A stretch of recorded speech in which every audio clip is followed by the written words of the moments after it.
We don't see you, Ludmila. Yes. A moment, I don't know why my camera turned on. I have problems with charging of laptop. Don't have charge with me. Don't know why. Get well soon, Flora. How are you now? Not good. We'll be good, Not inshallah. good. 1 week, not good. We'll be good, inshallah. Get well soon, inshallah. I don't know what's the reason, but Welcome, Sema. You hear our voice? Thank you, sir. Yes. I apologize. I don't know what has happened. Okay, Ludmila. If you hear, there is no problem. Camera close. Camera. No, Sema? I don't understand why. Dear Sema, you hear me? Yes, yes, sir. I can hear you. Okay, okay. Welcome again. you. Mhm. Nice to meet you. Okay, nice to meet you. Dear Nazare, you hear me? Yeah. Dear Nazare Pinero, Yes. you hear me?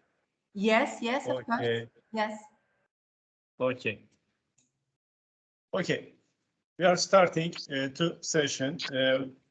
Welcome again to Imascon Congress, Imascon International Marmara Science and Social Science Congress. Welcome again. First, I would like invite to dear Flora Merco, because Flora Merco is ill now, and I hope get well soon. Okay. I don't know why I am not. Voice is here now. Sorry, brother, Okay, but I don't know why I can't share. please click above share. Yes, see? yes. I don't know why I can't share my presentation. Right above. Right screen. Just a moment.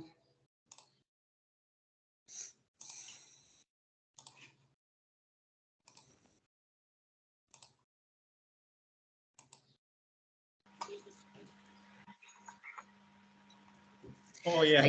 Yes, we see you, Ludmila, now. Welcome again.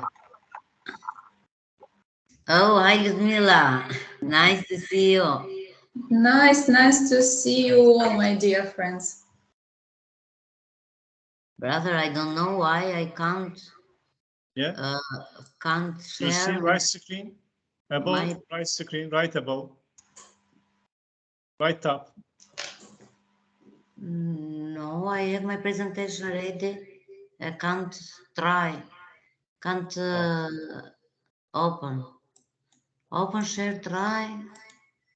But Dear Edmund, please try. You can I send you? I will try so you can see my presentation. Do you see? Oh yes, yes. Okay. Okay, why me Okay. not? Okay, dear Edmund. It's a Please start. professional secret, Flora. I have. Top order is Edmund. Yeah. Please start, Edmund. Do you want me to start? Okay. Yes, Yes. Flora. Yes, let's start just Flora, a welcome. moment. Okay.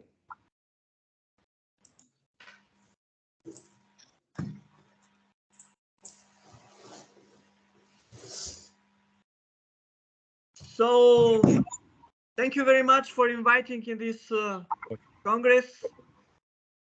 Professor, thank you all of you being here today. It's a long time that we've been together. My topic is mining industry after COVID-19. I try to make some information what is happening in our field during the COVID and what will be the future of mining industry after COVID. At our time, the COVID-19 is undoubtedly the biggest health crisis in the world, which affected all the life sectors. One of the biggest sectors in economy is mining industry, which also was impacted from this crisis. One of the biggest problems was health and safety. In general, the mining sector has responded swiftly and collaboratively. The reaction was concentrated in two main directions. First, protection of the health and safety, and the second was creating the supporting base for long-term economic recovery for the community. The reaction was in strong collaboration with each other, governments and communities. Was more efficient to work together than to work separately with individual measures, because it was more effective to stop the spreading of the virus. From the other side, recovering and rebuilding is more efficient working together, and the collaboration has been the cornerstone response to the pandemic from the mining industry. What was the fundamental values during COVID? Protection of the health and safety. Not all the mining closed operation during the COVID time, but most of them closed their activity focusing more in health and safety than in their profit. This was a very important value shared to all sectors. This value was in the center of the policy for all responsible mining companies. The main measures taken in mind were temperature screening in the mine, COVID tests, hygiene increasing, social distance and shift size reduced, travel restriction, but most important was the creating of 24 hours medical service provided for employees in the mining. It is interesting the role of minerals against COVID. The minerals, especially copper, play a very important role against COVID. The use of copper in physical environment of healthcare and everyday high-touch settings can complement other measures to combat the spread of disease. The copper is very important in health, and it is often called as Dr. Copper. It is naturally antimicrobial, eliminating up to 90.9% of harmful bacteria and viruses.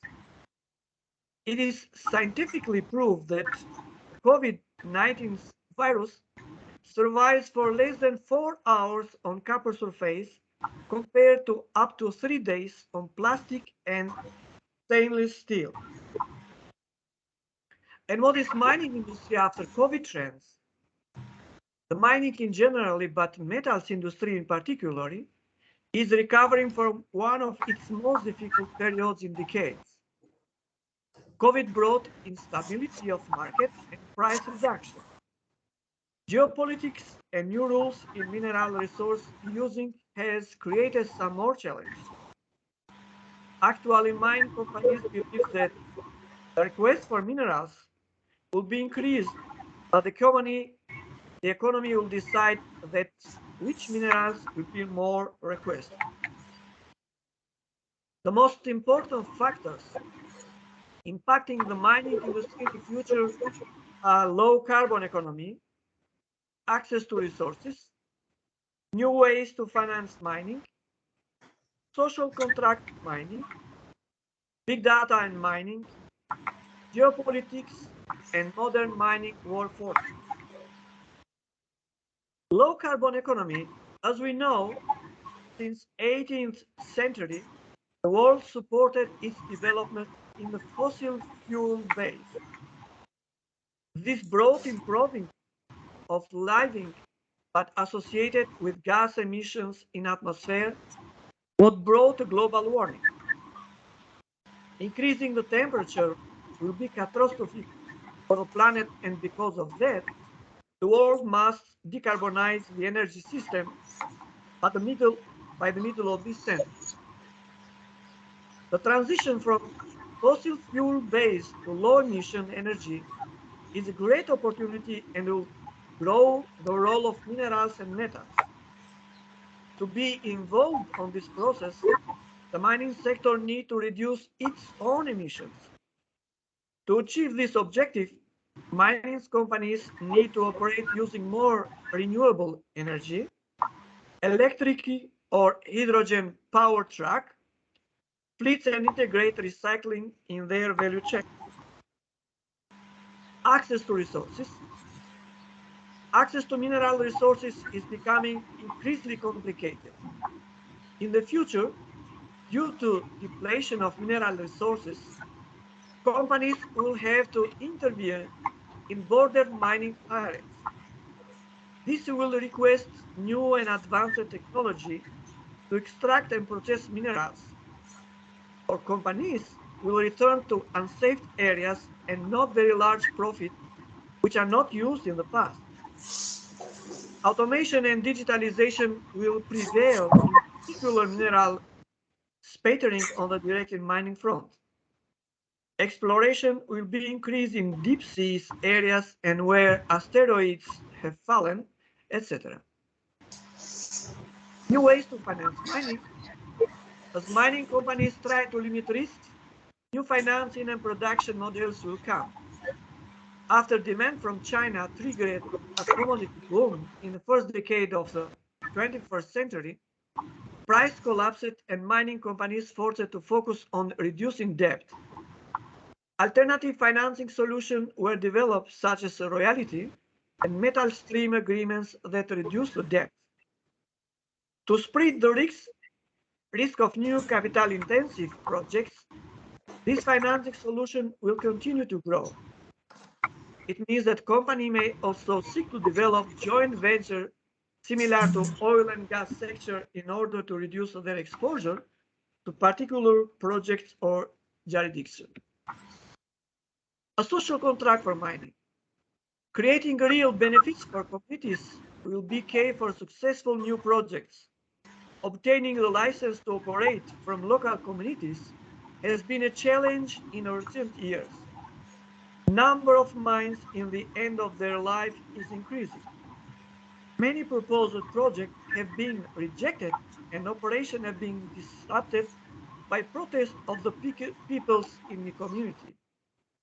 New mining projects will be successful only if they apply a new business models that benefit the affected communities. Big data and mining. Transparency of data collecting and processing will be essential for mining companies as they digitalize and automate their approaches. What data should be shared and more transparent will be continued. It's a major areas of debate.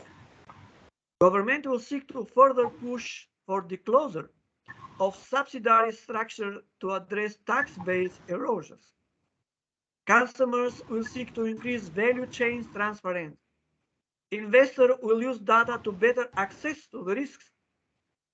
Civil society will continue to push for standard supply. Impacted communities are interested in accessing data that capture the externalities that affect them. It will be key for companies to work together with other stakeholders in order to understand the type of data that should be made available and the appropriate format the data disclosure should be taken in order to ensure standardization, usefulness, and impact. The geopolitics impact in mining. The mining companies must navigate rising geopolitical risks and economic protections. Resistance to globalization and free trade is directly affecting the mining and metal sector. Policymakers are increasingly trying to enact local content laws and regulations which require minerals to be processed before they export. Import restrictions on semi-finished products are the center of recent trade disputes. Trade wars and protectionism is disrupting the value chain of mining and metal companies. And the last factor is modern mining workforce. Maintaining an open dialogue will be key as mining companies try to revamp their employment base. Involving technology and business model will require mining employees to develop new skills. The sector will have to increasingly compete with the IT sector to attract top talent from universities in order to do its digitalization and automation process. Governments and companies will have to work together to help transition workers that cannot be absorbed by an automated mining sector to new activities through retraining programs. And the last, the speed of which companies will be able to roll out new technology at their mine sites will be closely linked to the host governments and labor unions' acceptance of reduced employment and procurement opportunities. As a conclusion, I can say that life after COVID in mining industry is becoming more complicated. To be successful in mining sector need to be very carefully analyzing all the 7 factors described before. Close cooperation with each other, community, trade unions, and governments will be very important for their success. Thank you very much. Thank you very much for good present, Edmund. Edmund say the importance of the mining industry, and mining industry has main directions: protection, the health, safety, and creating supporting space for long economic recovery for the community. Thank you again. Thank you, dear Edmund. Okay. Thank you, Professor. Flora, you ready? Yes, brother, but please, Professor Edmond, close yours. Yes, of course. Please. Can, Click. Okay, thank you very much. brother, I don't know why I can't share my presentation. Why? I don't know. Please click main full screen. Click. You see? I have opened in desktop. Full screen. Right screen or right below. Flora, mund të Yes. të ndihmoj. Ke open share try ke shi gjeta, kliku atje. Po, ne aty ngarkojmë për mësim. Po pra, tash atë del prezantimi poshtë. Po nuk del pra. Hape, mos e lënë në desktop. Hape njerë. E kam hapur. Ka mundësi. Të di, kjo e share del me si gjithë poshtë. Po, dhe duhet të dali poshtë prezantimi jotë. Nuk del. Allah. Laura, can you send me by email and I can share from my computer? You can. Yes, I can send. Mustafa, can I send to you? No. Yes, please. Yes, okay. Just a moment, and Laura, click please chat and send your file in chat area. Understand? Chat area. Chat. Yes. Just a moment. Yes, chat, conversation, and. Can you see chat? Yes. Okay, please chat. And you see type of format. Type of format, not. Okay, send me. Please, I sent to you via and WhatsApp. Please because I have an email and I can start. Okay. Flora, send me your file via WhatsApp. Understand? No, I said by mail. Okay, via mail. Okay, I send you by mail. Okay. Okay. Ludmila, Flora, please, you are working. Ludmila, are you ready?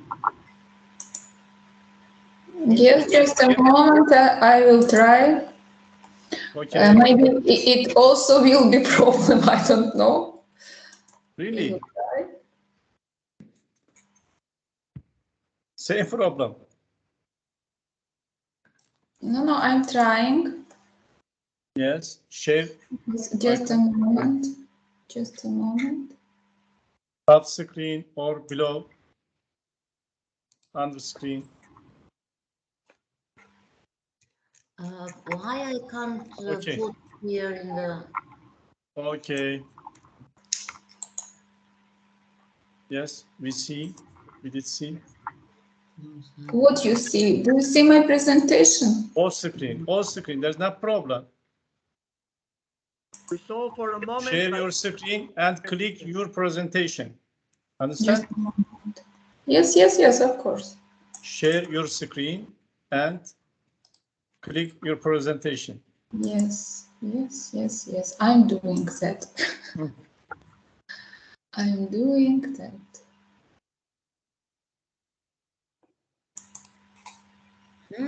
I think I did. Yeah. I did? Yes, you did. Yes. Yes, I did. Okay. Okay. Okay, so maybe Flora and after me. Ludmila, can I? Yes, yes, of course. Okay, thank you. Okay. Dora again. What's the problem? Ludmila, please close your session, your sharing. I close it. No, just a moment. I see my presentation there. Is okay? Yes, yes, I see your presentation, Flora. Okay. Okay. Okay. Flora, ready. Ready, yes. What I have to discuss today is about where the global economy is going. And this I want to share in two sections. The first one, world economy after COVID-19 pandemic, and the second one, world economy during the war in Ukraine, because the war is still continuing. And I want to tell some figures that tell us that how the situation of economy is in this moment. Let's start with the first one.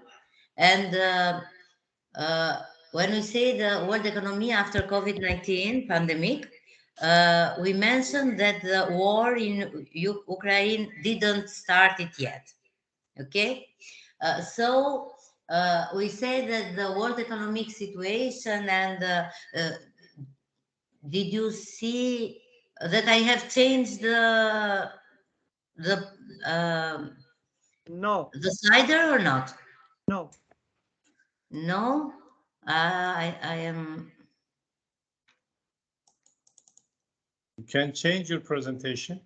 I am changing in other computer, and I think just a moment, just to ask you something. Sorry. Can you hear me? Yes. Yes. Okay. So I close the other computer because the battery is finishing, and continue with the other one. Okay. Okay. Please close. Okay. Ludmila, sorry, Ludmila. Yeah.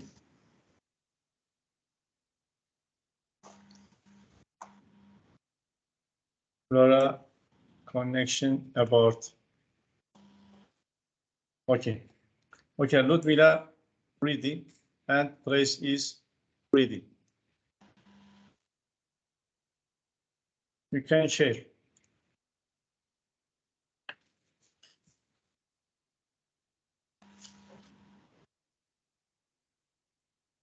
Put a share.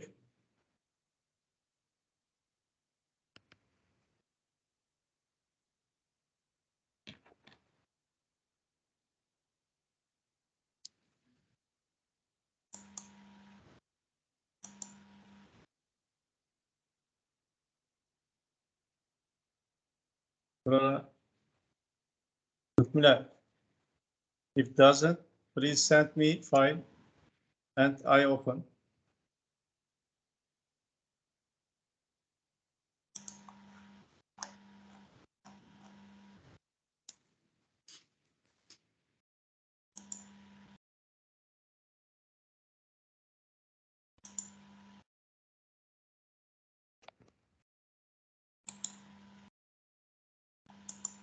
Ludmila, can you hear me?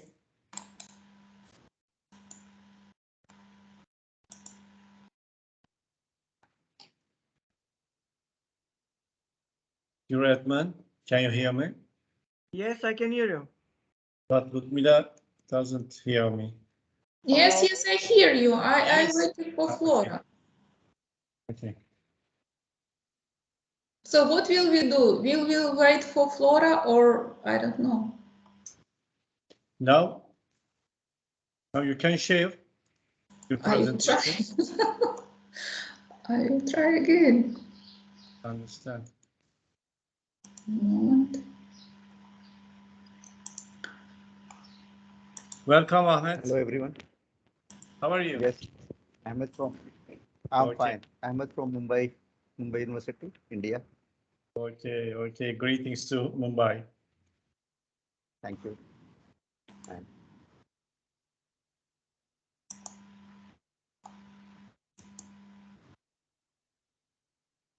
Laura is coming again. So, now Ludmila screen. Okay, Ludmila. Can I start? Do you see my presentation? Yes, yes, we see. Okay. I hope. Please icon small. Yes. Now? It's okay? Yes, yes, okay. Okay. Go on, please. So, dear colleagues, first of all, thank you very much for the invitation. As I explained it already to my colleague and good friend Nazare, it's like a conference, not only scientific event, but also a meeting of good friends scientists. And today, my pleasure to do presentation, formation of soil resistome in agro-ecosystem of medicinal plants, with my colleague from Portugal, Maria Nazaré Coelho Pinheiro. Today we discussed about the impact of COVID on surrounding, and of course one of effect of this impact, it could be also medicinal plants. But the most important thing is that during this pandemic, we used enough high quantity of antibiotics of different pharmacological groups.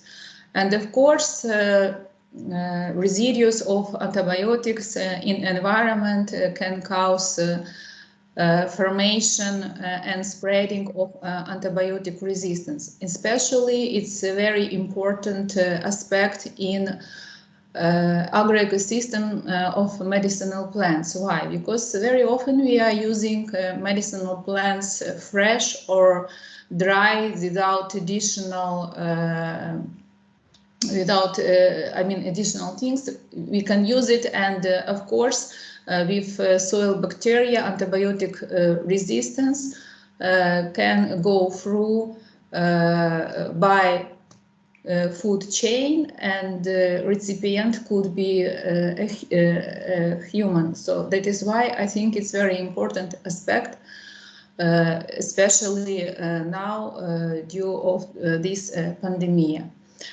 And environmental surrounding is a huge bacterial reservoir, and antibiotic resistance can be passed between bacteria in the environment, what I already told, including in the soil. And soil microbiome plays an important role in development and spread of antibiotic resistance in humans. Soil is actually a hotspot of antibiotic-resistant bacteria, and investigation of terrestrial ecosystems as reservoirs of antibiotic-resistant microorganisms and screening of antibiotic-resistant bacteria causative agents of human disease is one of the important aspects in modern environmental microbiology. And that is why the main idea of research is to study soil microbiome, and resistome, I would say, is a formation of soil resistome in agro-ecosystem of medicinal plants. People who are not working very close with microbiological, environmental microbiology can ask what is actually soil resistome. Soil resistome, it's a community of antibiotic-resistant bacteria in the soil. So, and in this presentation, we will try to consider how conditions of formation of soil resistome in agro-ecosystem of medicinal plants. And environmental contamination by antibiotic is one of factors that define the human and ecosystem health. And in our case study, we tried to analyze fluoroquinolone.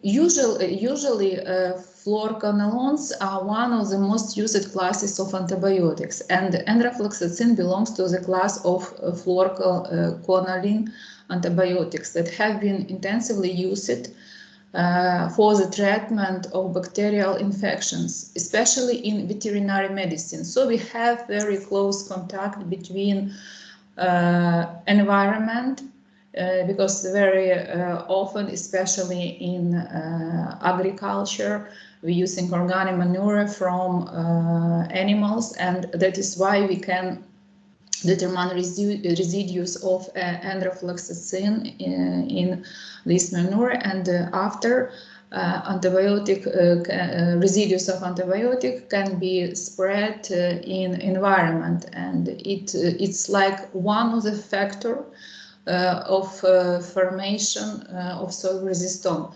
So in the environment, enrofloxacin can undergo degradations by different processes, including photolysis, biodegradation and oxidation by mineral oxides, but it's not sensitive to hydrolysis at all. And despite those degradation mechanisms, environmental half-life of enrofloxacin is very long. But it's very important to estimate how impact this antibiotic on formation of soil resistome. In our case study, we investigated several medicinal plants such as Lactuca sativa, Anetum graveolens, Thymus serpulum, Mentha piperita, Calendula officinalis. And all those model ecosystems were contaminated by antibiotic in different concentration.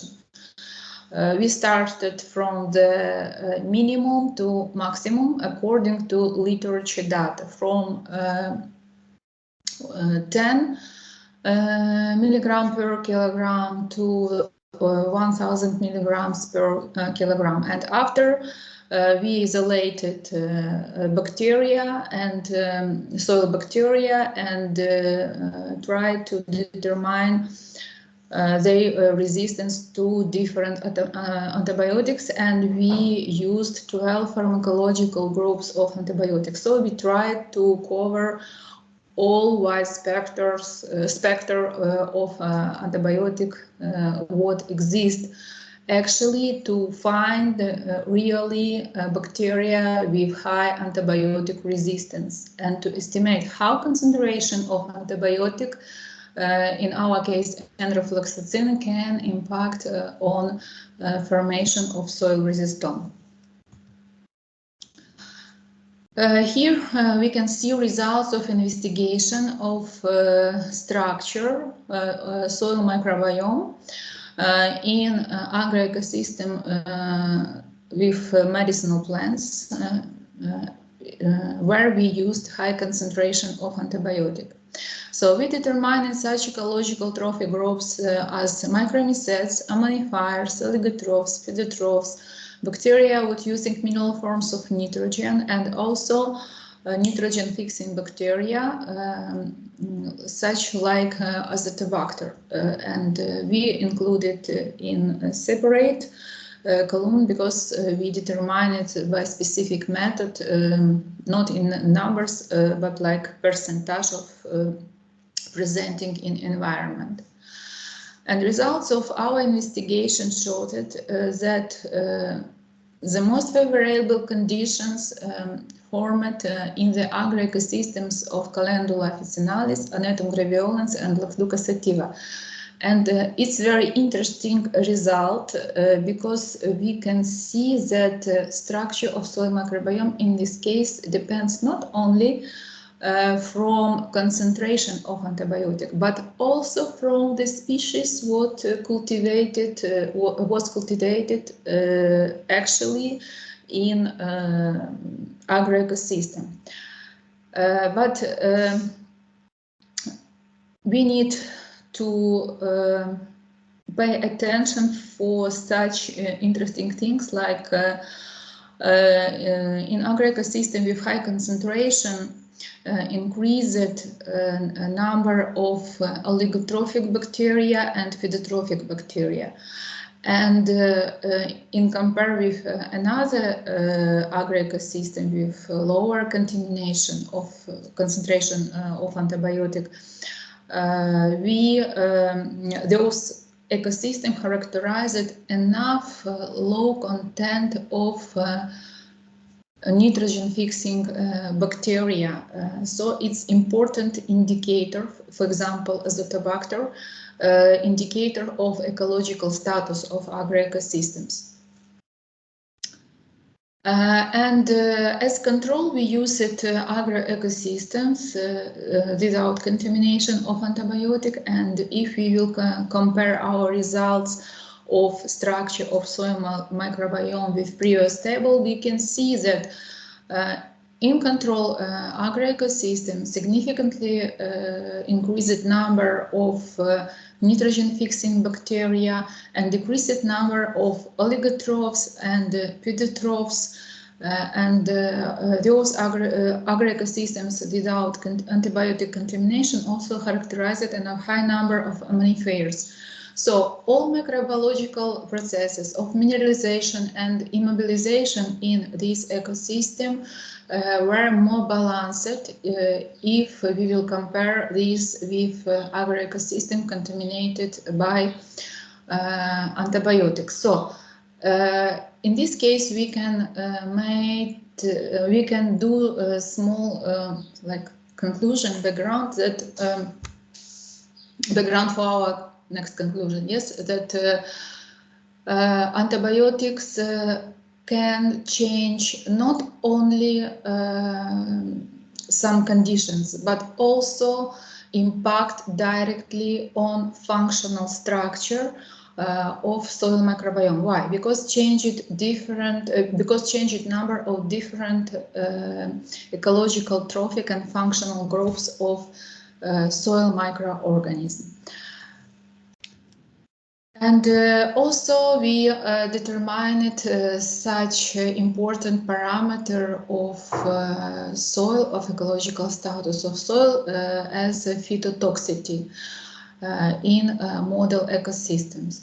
So we started on the beginning of our experiment and after at the end of experiment, and we can see in this table that level of phytotoxicity changed from beginning to the end of our experiment.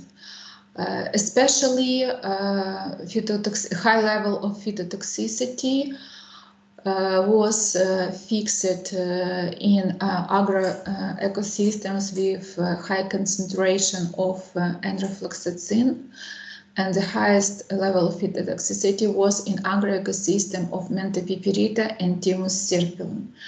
And it's very also important fact why, if we will compare structure of soil microbiome in those agroecosystems in table before, we see that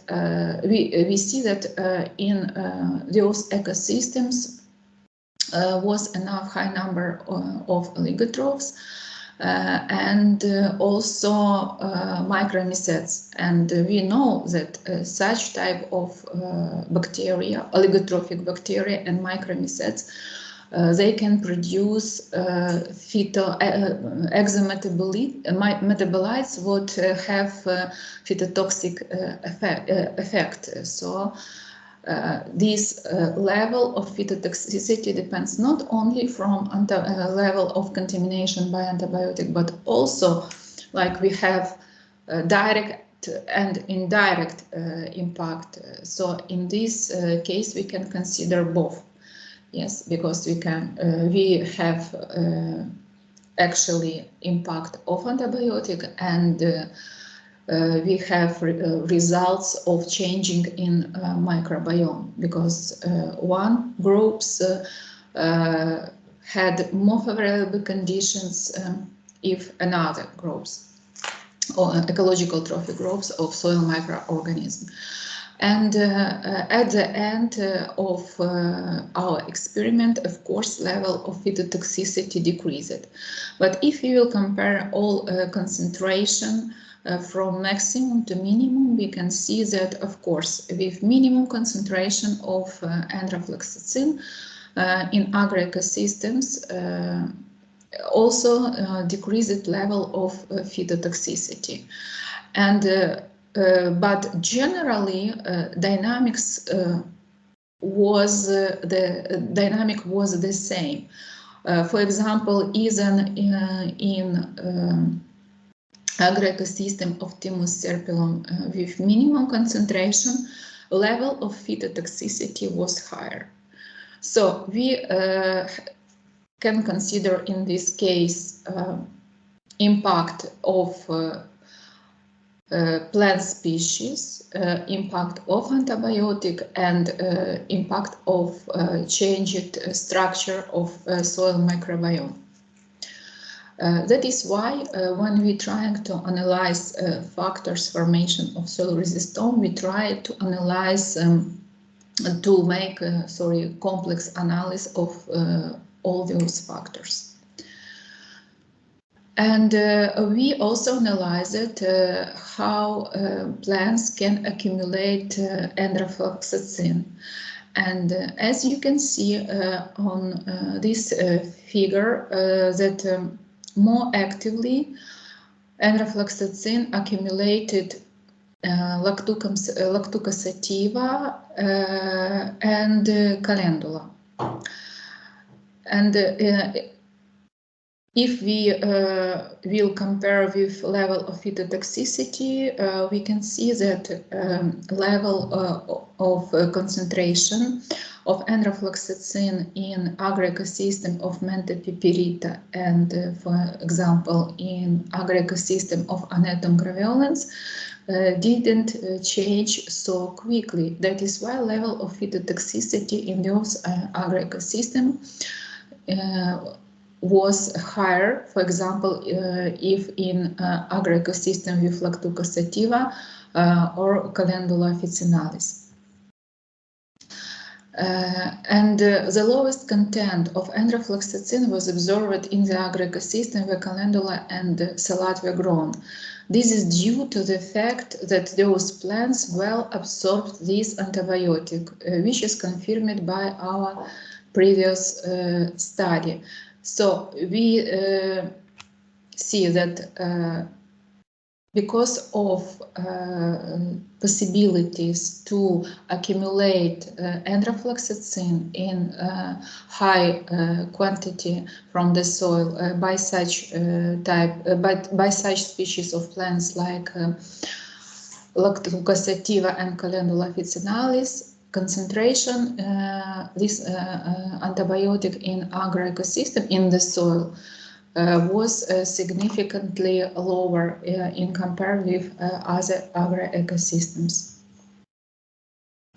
And here you can see results of investigation concentration of enrofloxacin in soil of model agroecosystem with Thymus serpulum and concentration of enrofloxacin in soil of model agroecosystem with Mentha piperita. And Calendula officinalis, as I told, enough actively also absorbed antibiotic from the soil. And our next step, what we did, we identify antibiotic-resistant microorganisms in all agroecosystems. And we try to analyze factors formation of antibiotic resistance and formation actually of soil resistome in vitro and in vivo, and to compare how will change soil resistome in both cases. Of course, in vitro, we isolated enough high number of antibiotic-resistant bacteria, especially from the agro-ecosystem contaminated with high concentration of enrofloxacin. Generally, we isolated 17 antibiotic-resistant strains of antibiotic bacteria. From the agro-ecosystems with minimum concentration of enrofloxacin, we isolated 5 strains of antibiotic-resistant bacteria. And also, even in agro-ecosystem, without antibiotic contamination, we isolated 3 antibiotic-resistant strains. And it was Escherichia coli in agro-ecosystem of Anetum graveolens and Winter peperita, and from agro-ecosystem of Lactuca sativa, we isolated Enterococcus faecalis. And our results in vivo experiment showed that formation of soil resistome was more intensive in this case. From agro-ecosystem with high concentration, we isolated 23 species of antibiotic-resistant bacteria, and in control, we isolated 6 strains of antibiotic-resistant bacteria, and here is also, it's not 23 species, 23 strains, because in some ecosystem we isolated the same species. For example, like Escherichia coli, we practically isolated from several ecosystems, the same like Enterobacter clade. And after that, we tried to estimate soil resistome in vivo, in vitro. But in this case, we estimated numbers of bacteria which characterized of high level of antibiotic resistance. What does it mean, high level of antibiotic resistance? Those strains of bacteria, species what we know already, which had resistant more than to 70% of antibiotics what we used, and also we estimated level of antibiotic resistance. So really we tried to analyze bacteria which characterized high level of antibiotic resistance. And if generally we will analyze our results in vitro and vivo, so in vitro we isolated totally 30 antibiotic resistant microorganisms, and from vivo experiment 36 antibiotic resistant microorganisms, bacteria, in our case bacteria. But the most interesting thing that practically all bacteria which characterized high level of antibiotic resistance were isolated from agro-ecosystem of medicinal plant contaminated by enrofloxacin in high concentration. And from agro-ecosystem of Menthe piperita, we isolated Enterobacter clade and Yersinia enterocolytica. From agro-ecosystem Lactuca sativa, Clostridium perfringis, so we isolated also anaerobic bacteria, not only aerobic. From agro-ecosystem of Anetum graveolens, Clostridium difficile, And in vitro from Calendula officinalis in agro-ecosystem from Calendula officinalis, we didn't isolate bacteria with a high level of antibiotic resistance. So it's a very interesting fact because in vivo the same. In agro-ecosystem of Calendula officinalis, we didn't isolate bacteria with high level of antibiotic resistance. And in agro-ecosystem of Thymus serpulum, it was bacteria Enterococcus faecalis. And in vivo, mostly we isolated species such as Bacillus megatherium, Serratia venticula, Panthea agglomerans, also one species of anaerobic bacteria, Clostridium difficile, also from agro-ecosystem of Anetum graveolens. And from agro-ecosystem of Thymus serpulum, it was Bacillus licheniformis, Hafnia alveoli, and Bacillus cereus. So as we can see from agro-ecosystem in both our model experiments, like in vitro and vivo, they isolated anaerobic and aerobic bacteria. So, and conclusion, the taxonomic structure of the microbial community has been determined by biochemical markers and showed significant difference between level of contamination by antibiotic in agro-ecosystem of medicinal plants and structure of soil resistance.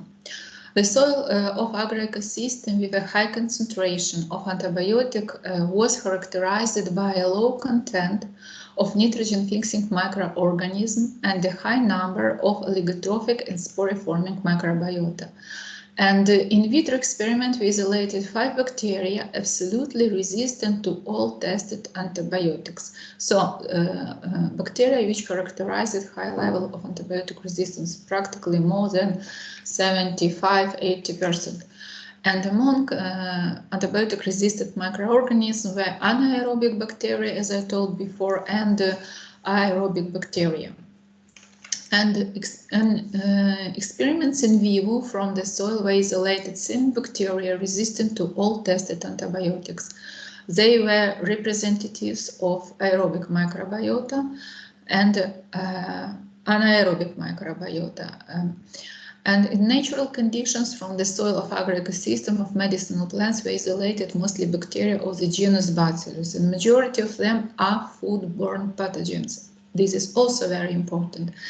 And as I told before, because very often we use medicinal plants directly, for example, such as Mentha piperita, yes, and surface of leaves of Mentha piperita can be contaminated by small particles, ultra small particles of soil, which actually can contain those microorganisms. That is why it's a very important aspect that should be best managed. And environmental contamination by antibiotics cause negative changes in soil microbiome and is one of the important factors in the formation of soil resistance. And screening of conditionally pathogenic and pathogenic microorganisms of soil microbiome has proved that terrestrial ecosystems are a source of the spread of pathogenic and opportunistic antibiotic-resistant microorganisms. And management of soil microbiota is vitally important for safeguarding public health. The soil microbiome plays an important role in the development and spread of antibiotic resistance in humans.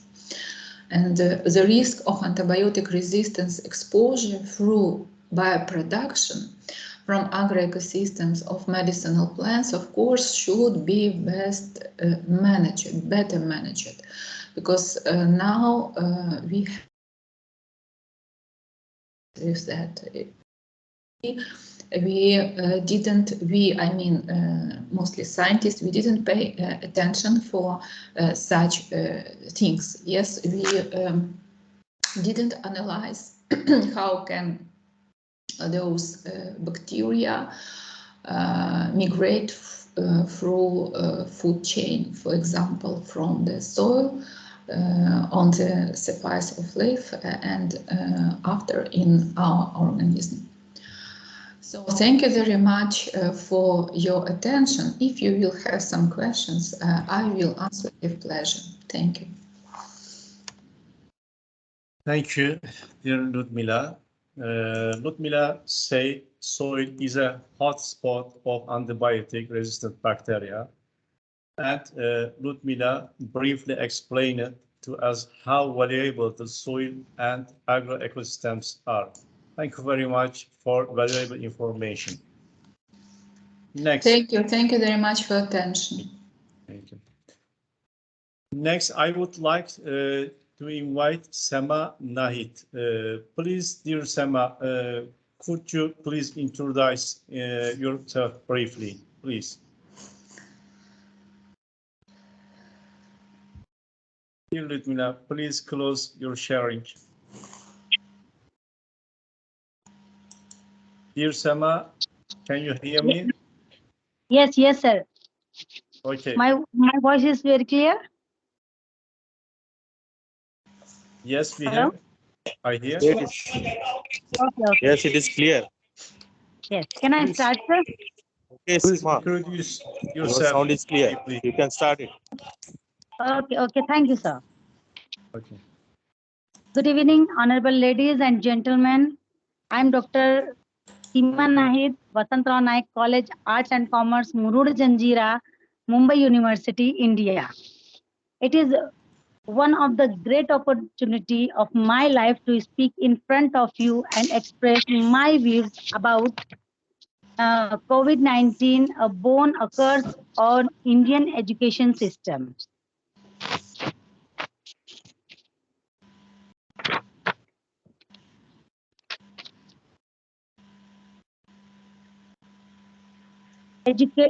Educational institutions like school, college, and universities in India are currently based only on traditional method of learning. That is, they follow the traditional set of face-to-face lecture in a classroom. Although, Sorry, we don't see your presentation. Yes. Hello?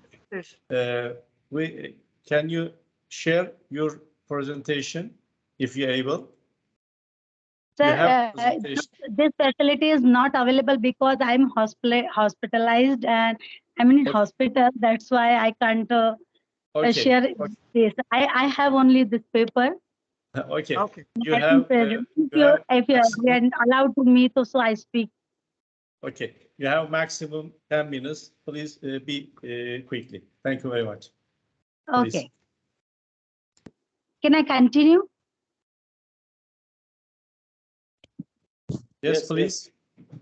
Okay, thank you, sir. So I'm talking about COVID education learning system in India. This is a face-to-face lecture in classroom. Although many academic units have also started blended learning, still a lot of them are stuck with old procedure. This sudden outbreak of deadly disease called COVID-19 caused by coronavirus. Around 32 crore learners stopped to move school, colleges, and universities, educational institute held in India. The outbreak of COVID is a change in available. It worked at the educational institution to grow out platform to technologies. So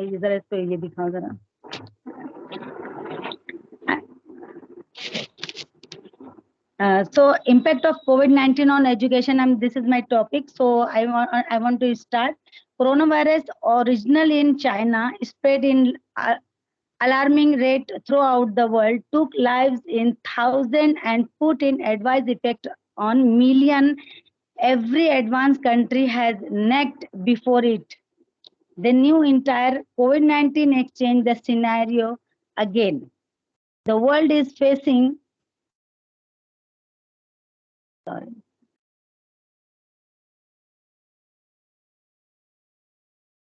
The world is facing the grassy gobble of coronavirus. It has become so effective that people fear it more than the truthfully deity of death. Lockdown is probably effective set down by the rules. Direct, I'm talking about positive impact COVID-19 and negative. First, I'm talking about India's response. Diksha portal content, e-learning content for students, teachers, and parents aligned to the curricular, including videos, lesson, worksheet, textbook, and assessment. We know everything, है ना? That next is e-Pathshala. E-Pathshala is an e-learning app by Ansert for classes 1st to 12 in multiple language. The app houses books, videos, and audios also. So student, educator, and parents is multiple language including all languages like Hindi, Urdu, and English, and all languages. SWAM is also this type. So SAM is the national online education platform hosting 1900 courses covering both schools, classes 9 to 12th, and higher education also, undergraduate, postgraduate program in all subjects including engineering, humanities, social and science, social science, law and management courses. Positive impact. Azan is going on. Positive impact of COVID-19 on education, move toward blended learning. COVID-19 accelerated adoption digital technology to delivered education. Sorry, my voice is. Go on, please. Okay. No problem. Go on, please.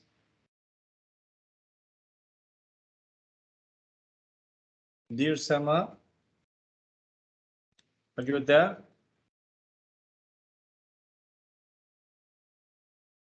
Sorry, I can't hear. Sorry.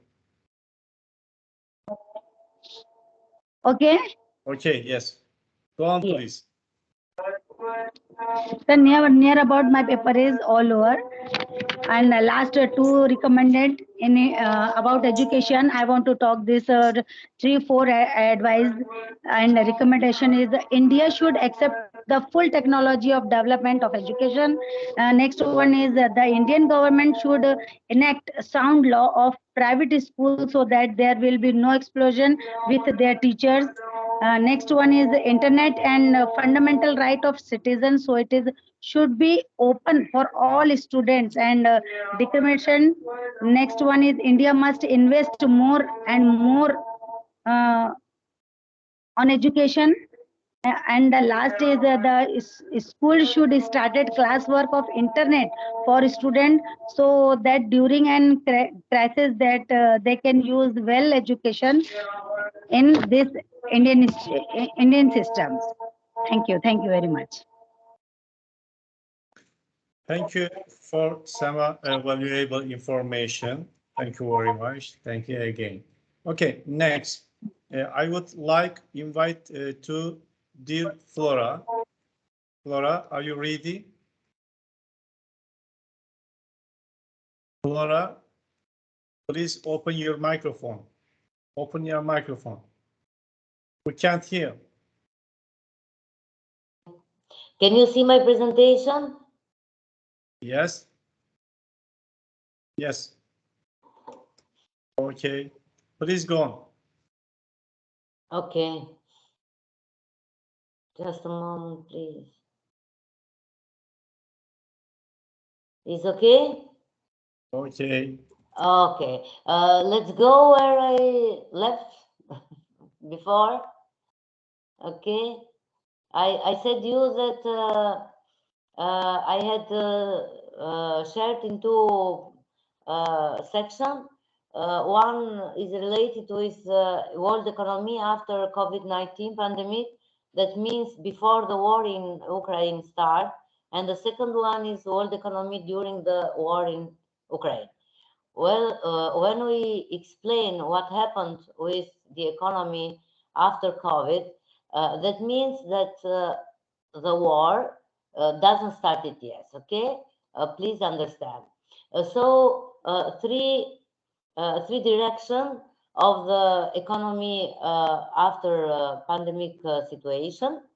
The world economic situation and prospects 2022 warns that global economic recovery hinges on a delicate balance amid new waves of COVID-19 infections.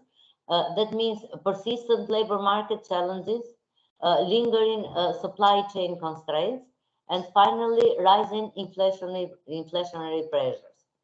The pandemic has threatened hard-won achievements toward the 2030 agenda for sustainable development, significantly undermined progress on global poverty reduction, and governments around the world are facing difficult policy choices that are related with monetary, fiscal, and labor market policies. What kind of these policies they needed to do to recover economy after COVID-19. If we see the graph, we see that the year 2019 has been a normal year, but 2020, all the figures of the economy that are related with GDP growth, etc., are with minus values. And after that, the year 2021, it is a year of where the gross product and GDP had a very level of had a very high level. As we see, China has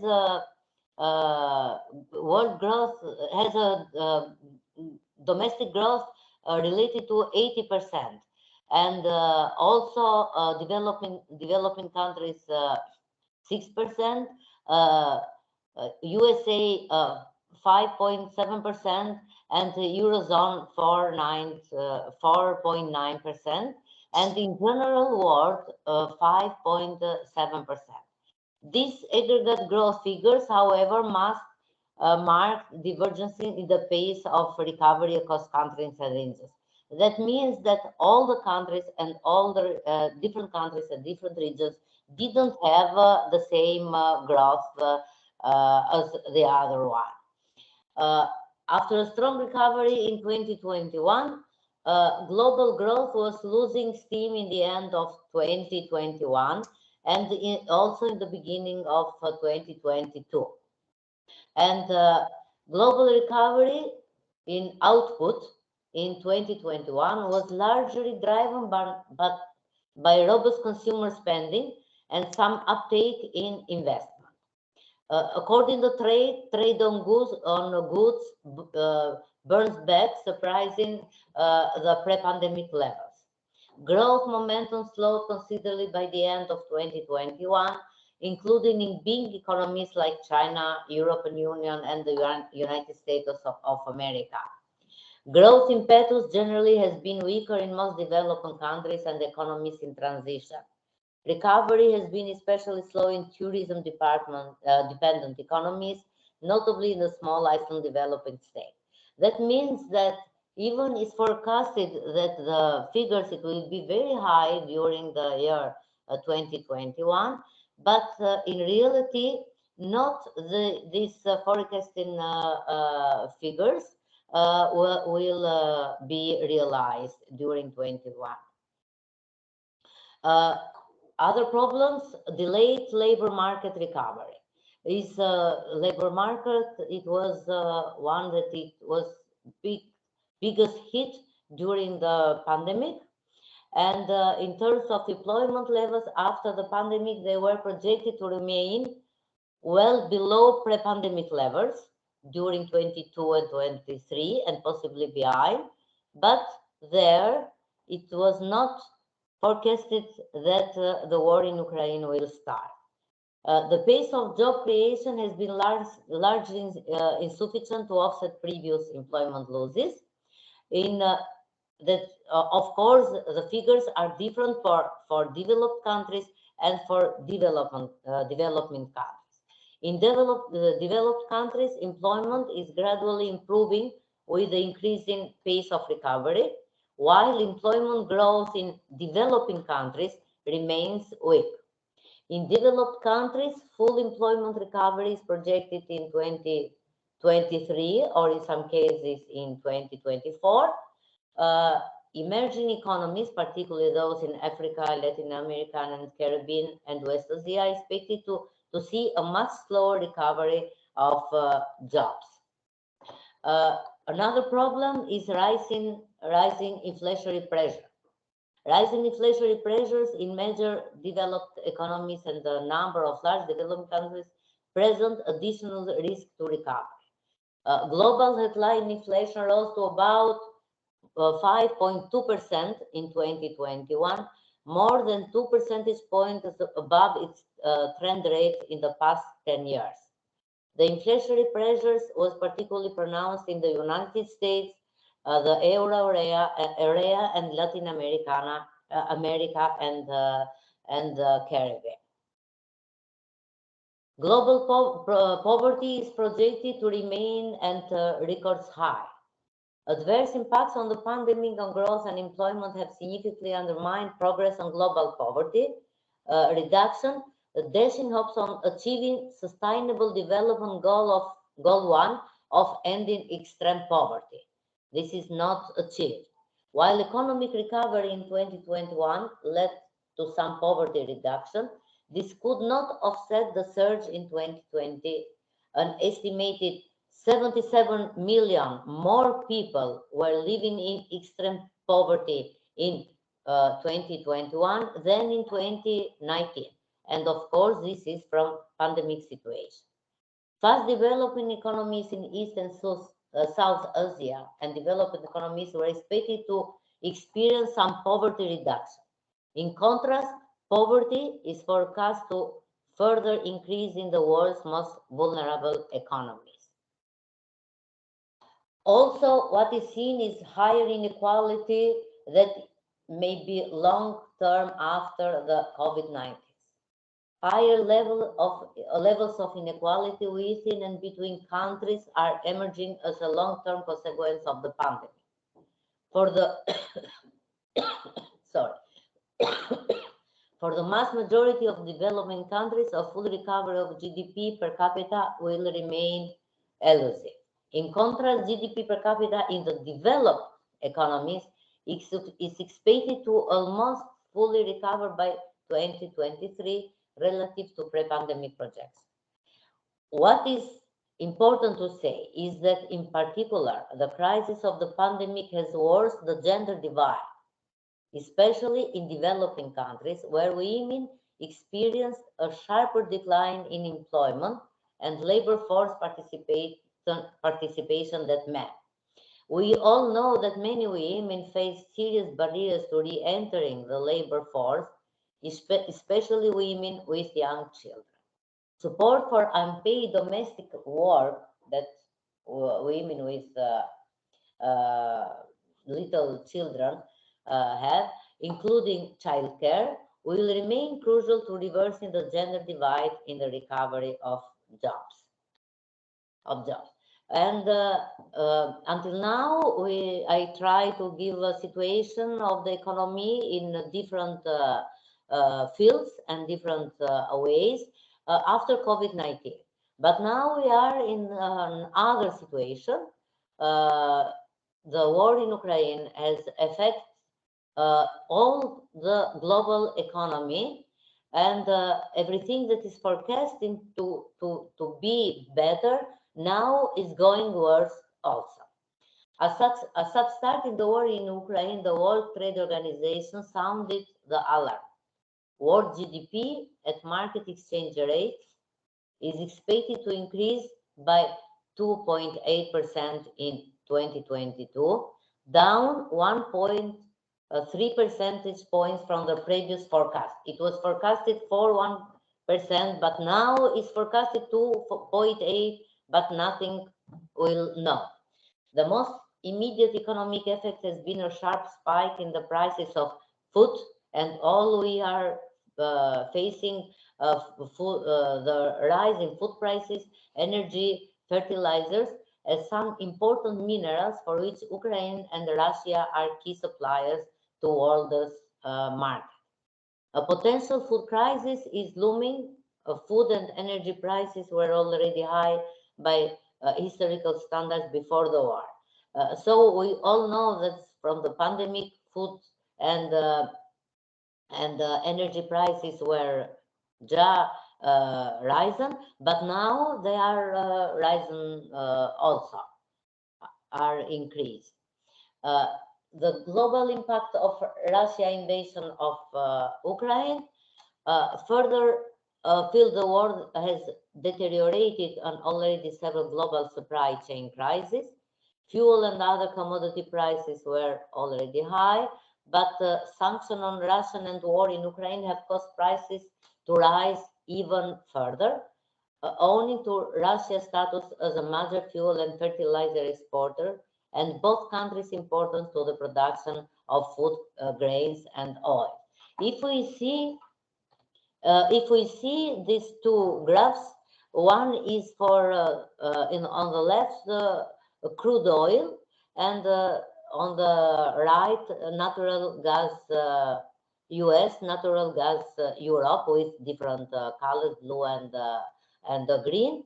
As we see, in 2020, the prices of the crude oil were lower, but now we see a rise of this that is really to this time. If we go to the other graph, we see that about natural gas, the US has an almost straight line with some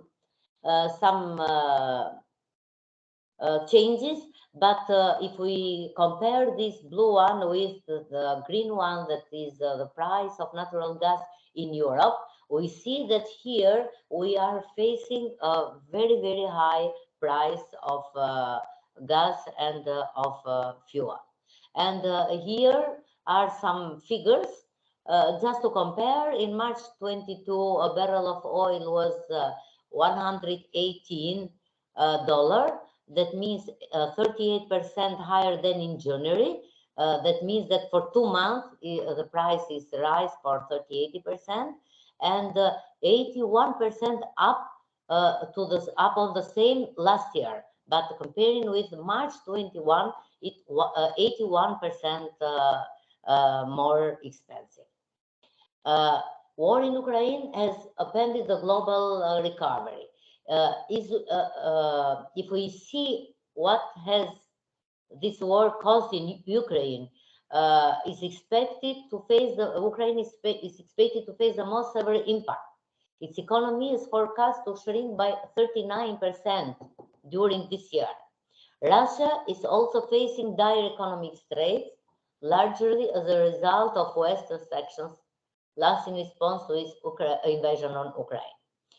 If we give some figures, last October's forecast suggested Russia was heading for 3% economic growth for this year, 2022, but the country now faces a contraction of 9% and consumer price inflation of 21%, up from the previous forecasted of 5%. Russia's GDP is now expected to remain below the previous year until at least 2027. That means that until 2027, the GDP will be very low for Russia. What is important to say for each family and for each country is that the food prices are increases very much. I don't know, maybe to give some figures for each country, but I see the prices in my country that is terrible to go to buy something, especially for cereals, for oil, that the prices are 400% more higher. That has been before the war in Ukraine. There are the Ukraine-Russia region is a major food producer and plays a vital role not only as an exporter of primary staples like wheat, but also as one of the major suppliers of fertilizer worldwide. There are 6 sources that together supply roughly 60 to 70% of global agriculture commodities. The Ukraine-Russia region is responsible for roughly 30% of global exports of wheat and 65% of sunflower, in a context where those markets are increasingly tight and interconnected. So a slight disruption in supply creates an impact on price of sugar. More problems coming, of course, that more problems are coming because nobody knows where the war will finish. Ukraine's next harvest is in doubt. Farmers should be getting ready for the next growing season, but that's hard to do right now. Russian farmers are getting hit too. They are not under sanctions, but Russia's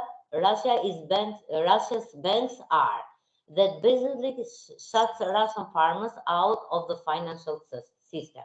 That means that they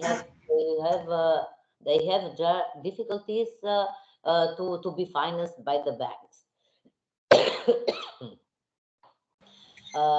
Hits records high. We see that now in 2022 the price of foods are very, very high, higher than the price of 2008. So the economy now is worse and more than 40 years before. Finally, in conclusion, I want to say that in this difficult world situation, no one of us can predict where the world economy is going or will go.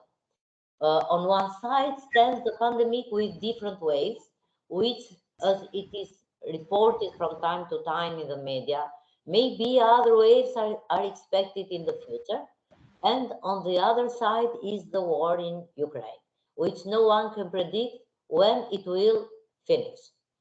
What needs to be said is that high inflation, which is not finding a response to rising wages, the strong shocks of the world economy, which for the population translate into high rising prices of basic living products, are exacerbating its more and more world economic situation. This was my presentation. Hope to have give you a view of situation of economic global economy after pandemic and now during the war in Ukraine. Thank you. Thank you. Flora said where global economy is going. This question is more important in nowadays. Flora touched upon a very important issue. Thank you for your valuable comments. Thank you again. Next, Tahsin Fatima Miano. Dear Tahsin, can you hear me? Thank you, sir. Yeah, I am ready. So I will share my thank you, Mustafa Hujam. Thank you, Dr. Flora. Thank you, Professor Edmond and Professor Nazira, Professor Limda. Dear Tahsin, please could you introduce briefly as yourself, please? And your duration is maximum 10 minutes, okay? Please go on. Thank you.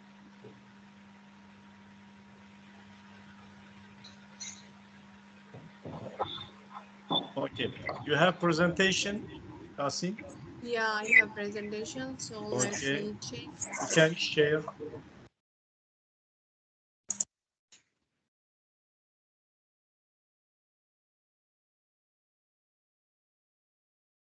Can you see share button?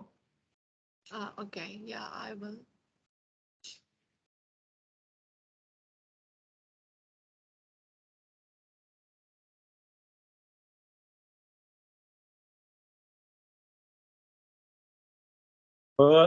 Flora, please help Tahsin because same problem is in you. What's the problem? Sorry? Please help dear Tahsin because same problem of you. I think I can share the slide, but I couldn't find Yes, you can share. If the narrow is with head down, you can go to screen share. Yes, is the screen share down the narrow? Okay. Can you see a photo that means screen share? No, I couldn't hear. Please maximize your screen, Tahsin. Have you opened your presentation, Tahsin? Can you open your presentation? You have to open in the desktop. Should I close it? No, to have open. Is my presentation is open to you? No. It is not clear. Okay.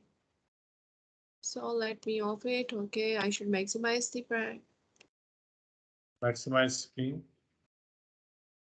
And you can see share button. Share button likes as arrow. Yeah, I don't know why. As arrow. Yeah, I have option of share, but I don't know why it is not working. So it is stuck, I think.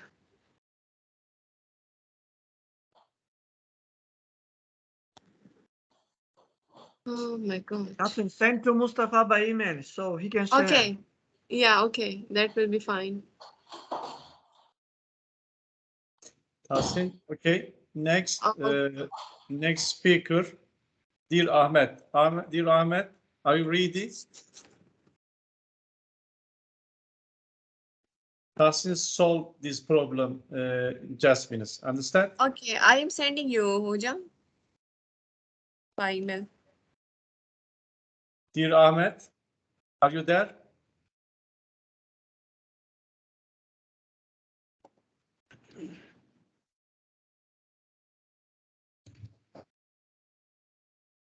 Yeah. Okay. Yeah. So shall I try my presentation? Okay, please.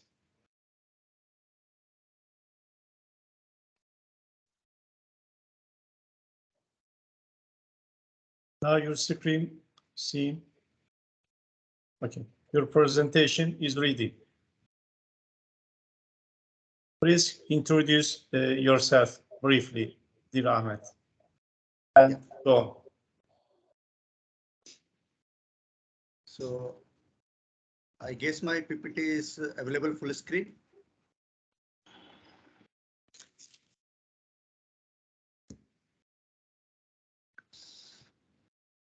Yes, it is available. Can you start now? Yes. Yeah. So thank you, Dr. Mustafa, and all the eminent speakers here. I have my friend Dr. Ludmila here. She delivered a very wonderful lecture on antimicrobial resistance. So it's nice to be with this panel. Without taking much time, so my topic will be the potential role of ferulic acid in glycation of serum albumin, and the presentation will go in this flow. I'll not deliberate on diabetes, but I'll briefly introduce glycation and what are advanced glycation products, and what is the search for and why we are interested in working on ferulic acid, and what our results suggest about this molecule. So just a brief representation about this diabetes, we know that it's a major public health concern globally, one of the major death-causing disease. So it has affected the millions of the population all over the world. And it's not just a condition. It leads to various conditions like cardiovascular diseases and many others. So there has been a fourfold rise in the number of diabetics from 108 million to 422 million. And the interesting part is that now this disease has spread to many developing countries. And doctors suggest that it's not just a clinical disease, it's a lifestyle disorder.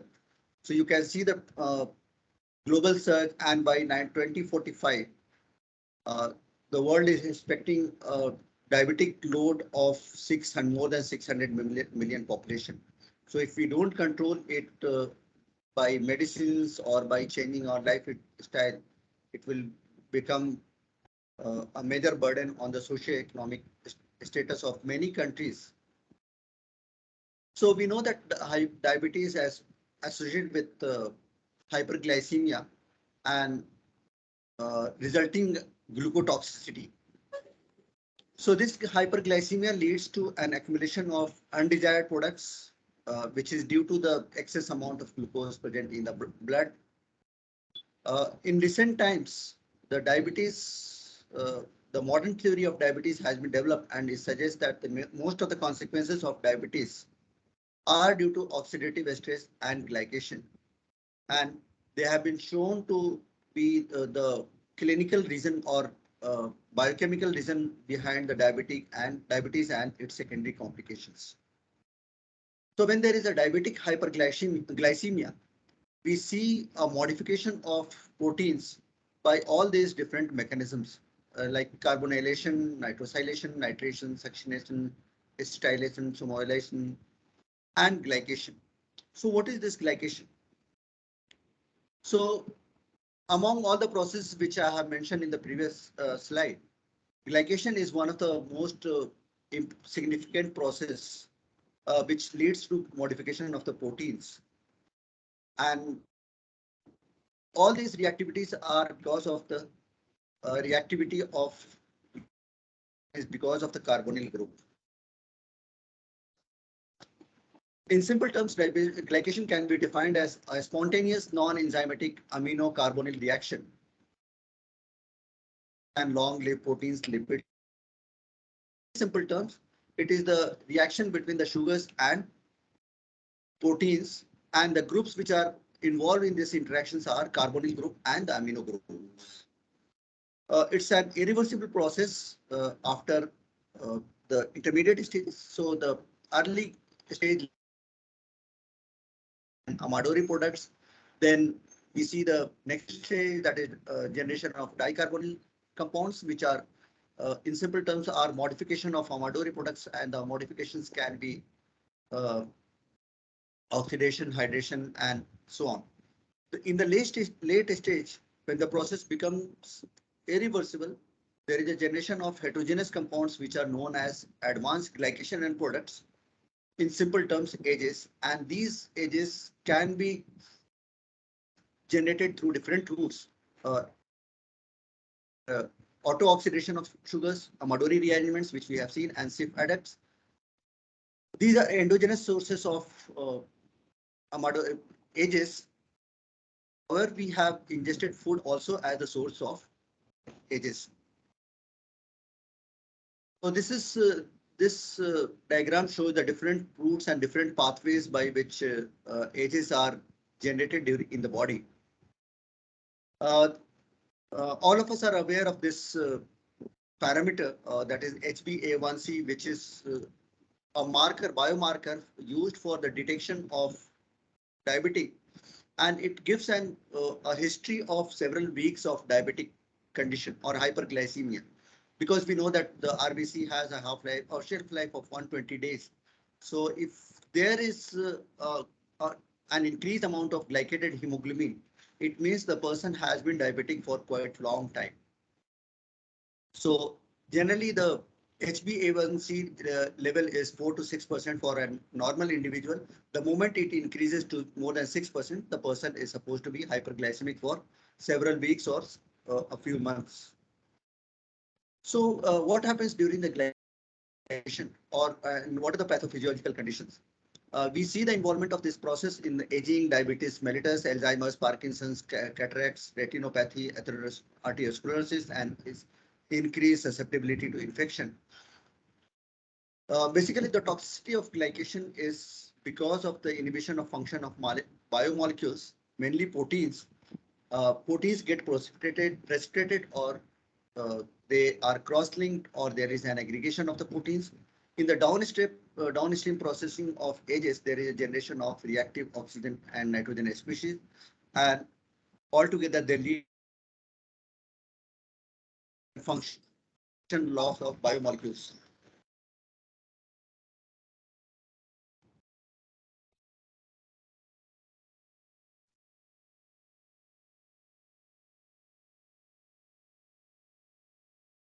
So, am I audible?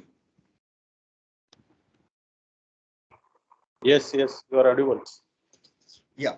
So body has a mechanism to suppress the toxicity of glycation. We have enzyme systems, proteasome systems, and processing mechanisms through age receptors, macrophage systems. However, we need some drugs also. So one of the drugs which has been approved is aminoguanidine. However, it has its own toxicity. So physicians or researchers suggest vitamins, especially pyridoxine, can be useful in the prevention of glycation. However, we are still looking for many anti-glycating agents and antioxidants from plants, being the natural product. So I have selected this one of the very important phenolic acid, which is known as ferulic acid. It is found in cereals, grains, fruits, seeds, and vegetables. Some physiological functions of the antimicrobial, anti-inflammatory, anti-cancer, anti-diabetic, and immunostimulant properties. So what we did, we started our study with an interaction study between the ferulic acid and BSA. For most of our studies, the BSA bovine serum albumin has been the protein of choice. So we could show that there is increased quenching with the increasing concentration of ferulic acid. That means that there is an interaction between the protein and BSA, and we have done further studies which I have not presented here. It shows that the interaction is spontaneous and it is stabilized by van der Waals and hydrogen bonds. Then we check the structural analysis by circular dichroism technique, spectroscopic technique, and we could show that the interaction between ferulic acid and BSA does not lead to any kind of structural alteration. Then as a parameter, we measure the fructosamine content that gives an idea about the early stages of the glycation. And we could show that this red bar shows the amount of fructosamine. So we can see that there is an increased amount of fructosamine produced in BSA glucose system, which is suppressed in the presence of ferulic acid. Then we moved on and measured the carbonyl content that gives an idea about the late stage of glycation. And we could show that there is almost more than 25% inhibition in the carbonyl content. Some of these advanced glycation products are fluorimetric. There are more than 200 advanced glycation products which have been detected in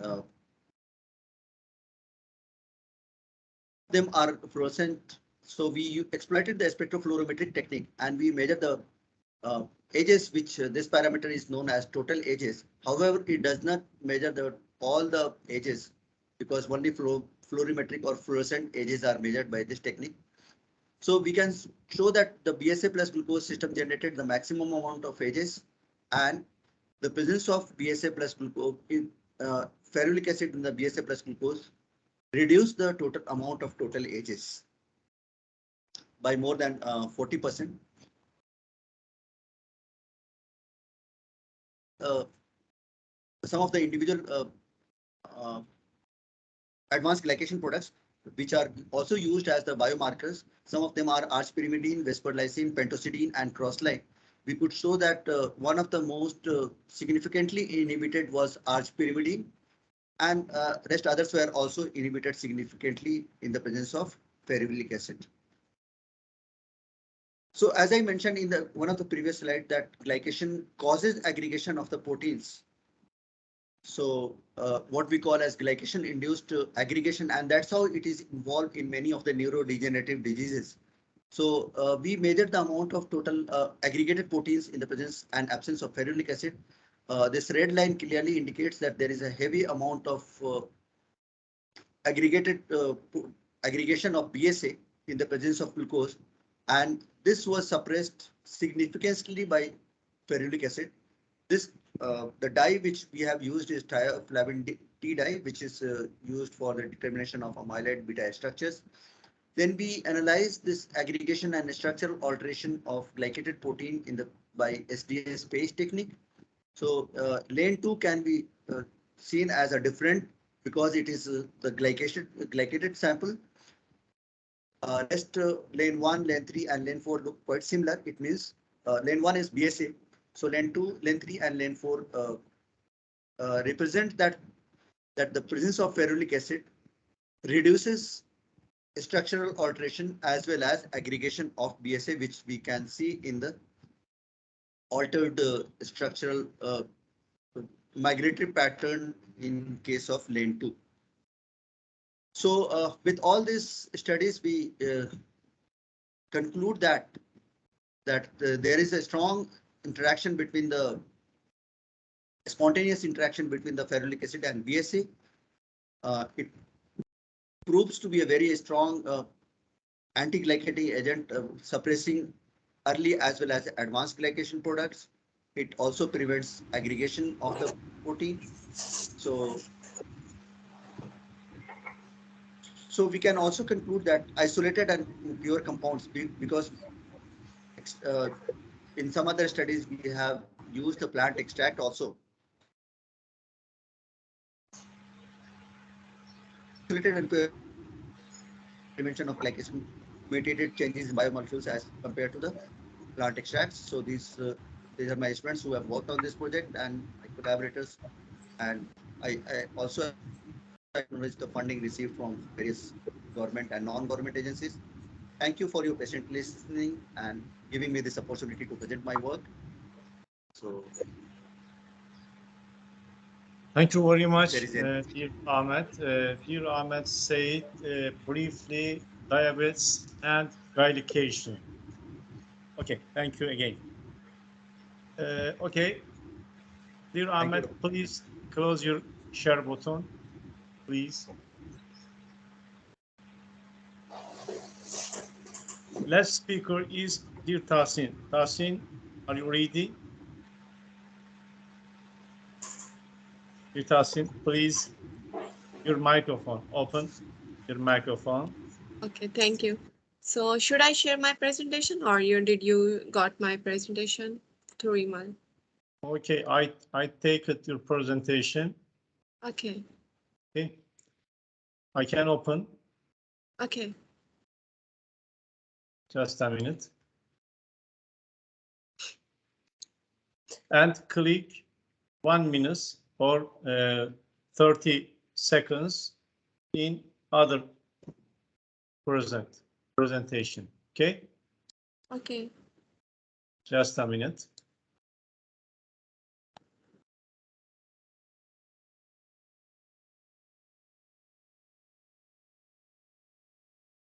Okay, can you see? Okay, thank you, John. So yes. Thank you so much. Myself, Dr. Tehsin Fatma Miano. I am working as assistant professor, University of Sindh Agriculture University, Tanajam Institute of Food Sciences and Technology. So today my topic is the preparation and formulation of kulfa by using the pomegranate aerial and juice.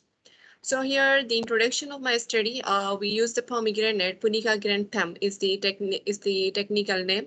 That is important fruit of tropical, subtropical, and arid region. It belongs to the family Puneaceae and is believed to native Middle East of Iran, Pakistan, and adjoining countries, and spread the most tropical and subtropical countries of the world.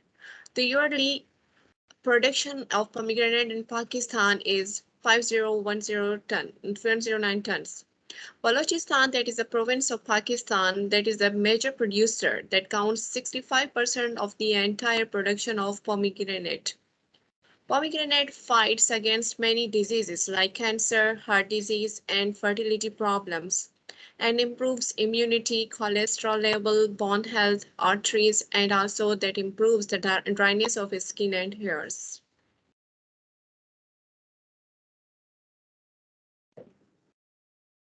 Kulfa, that is the delicious and nutritious frozen dessert that made from the dairy products such as milk, and kulfa combination with the flavoring and sweeteners such as sugars. In some cases, artificial flavoring and colorings are also added instead of natural ingredients. It is considered to be the junk food that children love to eat. Pomegranate juice in ice cream and beverages and liquids are included with the pomegranate aerial that has been extracted by using the extraction method for the juice. It also a good source of making juices, squashes, and cocktails. The kulfa producers are trying to develop new flavor, and since they can add to better taste and aroma.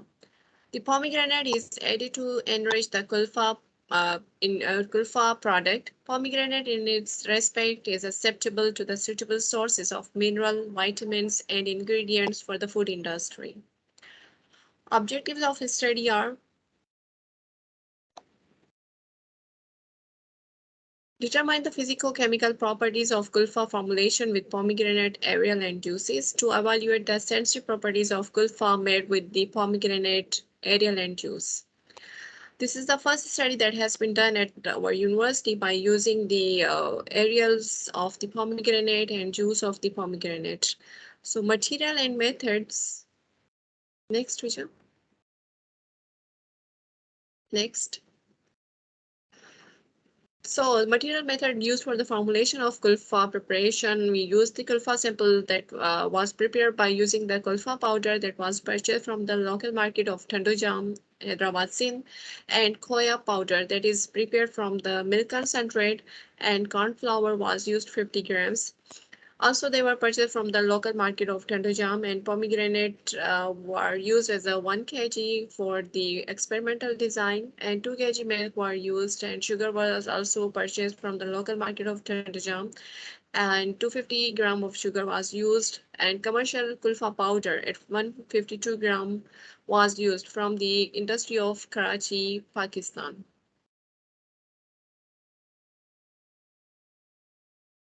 Ingredient that is used in the preparation of kulfa formulation, we use a recipe that we use the milk, sugar, and kulfa powder, khoya powder, corn flour, and pomegranate. In the combination, we prepared the treatments for our experiments. Next, Richard.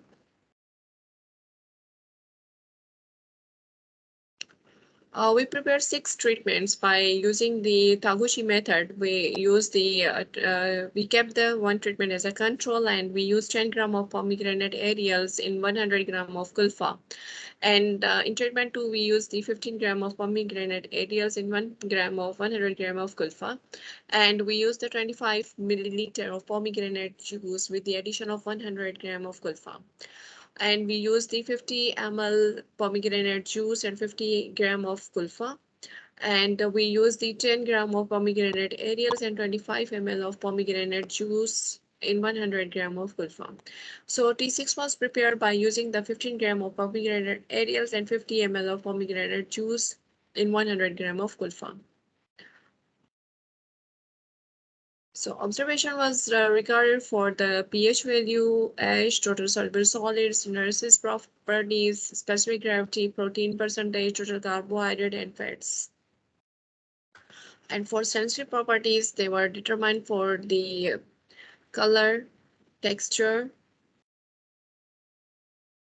appearance score, and overall acceptability was used for the determination. So results of this study were observed regarding all the physicochemical parameters that shows the highest percentage in pH value and in H percentage and total soluble solid, synthesis percentage and in specific gravity, protein percentage and total carbohydrate percentage and fat was varies according to all the treatments which were incorporated by the use of pomegranate aerials and pomegranate juice.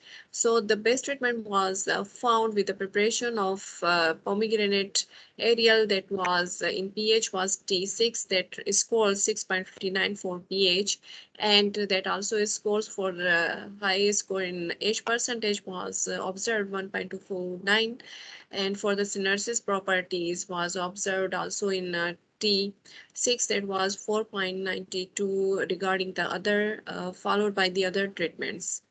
And also the specific gravity was observed in treatment 6 that was highest against the control and other all the treatments. Whereas we have also found the protein content that was increased as the protein and aerials was incorporated into the gulfa by the combination of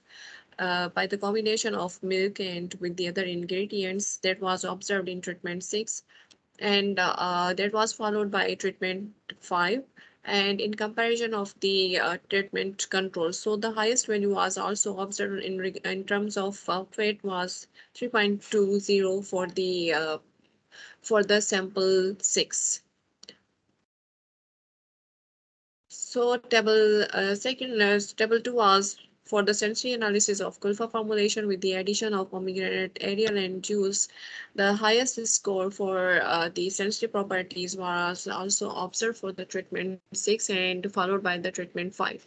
Whereas the for the color was observed, the highest score was given to the panel of judges. They were selected the treatment 6 is treatment 6 for the better color, better taste was observed in treatment 6 and treatment 7. So that was the best in color, appearance, texture, flavor, taste, and overall acceptability. Or the conclusion, so it is concluded from the present study that the gulfa formulation among all the treatment that results better in physical-chemical characteristics that based on pH value, H percentage, total soluble solid, synthesis and specific gravity, protein percentage was observed in treatment 6 and treatment 5 that was followed by the other treatments. It is concluded also from the present study that the gulfa sample that results shows the sensory evolution score regarding color, appearance, texture, flavor, taste, and overall acceptability were observed in treatment 6 that was prepared with the combination of 15 gram pomegranate aerials and 50 milliliter of pomegranate juice that gives the better taste and better texture to the product. And treatment 5 that was observed for the addition of 10 gram pomegranate aerial and 25 ml of pomegranate juices was 100 gram of gulfa that may be better in sensory evolution scores regarding color, appearance, texture, and flavor, and overall acceptability. That gulfa produced the best quality of gulfa, whereas the lowest observed in the treatment 0 that was controlled. So overall, from this study, we recommend that the incorporation of pomegranate juice is highly appreciated for the health benefit in terms of antioxidant value, in terms of polyphenolic content that gives the health benefit to the consumers. So here are the some photographs for the study that have been conducted during the preparation of gulfa. So can we go through the photographs? And these are the recommendation of a study. From the present study, we recommend that the potential value of pomegranate fruit as a natural source of energy and nutritive component is very important.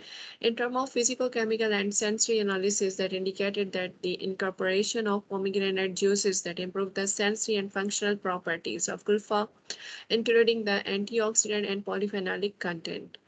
Pomegranate fruits that may be suitable fruit source of natural additive or and also substituted material for the production of many foods like gulfa. And it is also recommended that the preparation of gulfa of mixed fruits with the future provide additional benefit to the consumer with respect to the convenience, price, and health benefits. So these are some of the recommendations from these studies, and we have photographed the kulfa that has been prepared. This is the control kulfa, and the other treatments are with the incorporation of pomegranate aerials. The next, yeah, so here we have added the 10 gram pomegranate, 15 gram. So these were the different, this is the addition of pomegranate juice. Here we have added the 50 ml of juice that gives the appealing color base.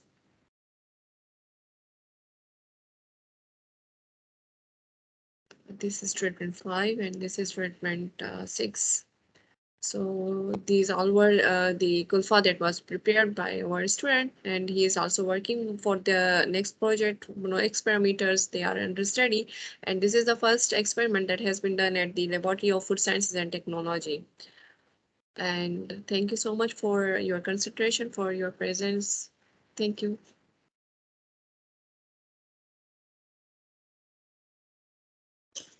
Okay, thank you, dear Tahsin. Dear Tahsin said pomegranate fruit may be a suitable source of a natural additive and substitute material for production of many foods like kulfa. Yes, thank you, sir. Thank you. Thank you for valuable information. Thank you, sir. Okay. I also want to talk about this subject here. I wish the war between Ukraine and Russia end as soon as possible. This war must end as soon as possible. We pray in this direction with all our hearts. Ludmila, our hearts are with you. We pray for all Ukrainian people. I hope you will go back to your old days again. Thank you very much, Mustafa, for your support. It's very important for us because practically all countries support Ukraine, and I hope this terrible war will end and we will come back to normal life. Thank you very much for your support. Thank you. We wish. Okay. We have completed the presentations. I want to quickly move on to the question section. Do you have any questions? Do you have?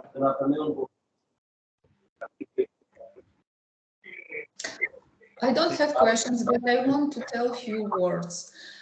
First of all, thank you very much for the invitation. It was my pleasure to be here with you, and also very glad that to us joining our colleagues, our friends. It's very important. As we can see, every year Congress becoming bigger. So it means that this event is very successful. So it's very important because I told Eden, because dear colleagues, please turn off your microphone. Someone didn't turn. I told Edens because actually Imascon Congress conclude 2 congresses, science and social. So it's very wide area and it's very important. So thank you very much for your invitation, and thank you very much for your support. It was my pleasure to be here today, and we heard many interesting presentations. And I wish you successful researchers, good results, new ideas, and not only ideas, but also successful implementation of those ideas in real life. So thank you very much, and wish to all of you good health and always positive mood. Thank you. Thank you very much for your interest in our 8th Imascon Congress. We were very happy to see respected scientists like you with us. Your valuable information has opened our horizons. I would like to meet face-to-face at the next Congress. Maybe the 9th Imascon Congress will be in December 2022. I hope we can meet in Kocaeli, Turkey at this Congress. May life give you good memories. Goodbye. Okay. Thank you. Thank you very much. Thank you very much. Thank you. Thank you, Mustafa. Thank you very much. Thank you. Thank you. Bye-bye. Thank you. Thank you. Bye.